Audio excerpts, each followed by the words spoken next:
રાજ્યમાં હાડ થીજવતી ઠંડી 13.2 ડિગ્રી સાથે નલિયામાં સૌથી વધુ ઠંડી. અમદાવાદનું તાપમાન 2 દિવસમાં 6 ડિગ્રી ઘટી 13.8 ડિગ્રી પર પહોંચ્યું.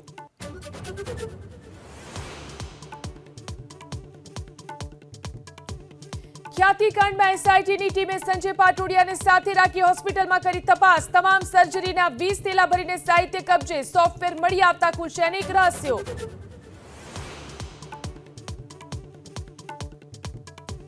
અમદાવાદમાં પોલીસ કોમ્બિંગના દાવા વચ્ચે લૂંટ. હીરાવાડી વિસ્તારમાં કાર ચાલકને રોકી બાઇક પર આવેલા 2 શખ્સો 40 લાખની લૂંટ ચલાવી ફરાર.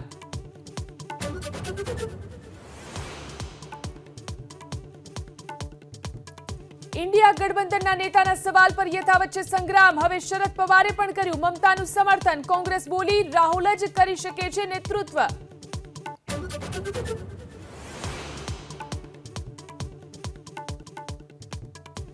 ઓસ્ટ્રેલિયા સામે બીજી ટેસ્ટમાં સંકટમાં ટીમ ઇન્ડિયા. બીજી ઇનિંગમાં માત્ર 128 રનમાં પડી 5 વિકેટ. હજુ 29 રન પાછળ છે ભારત.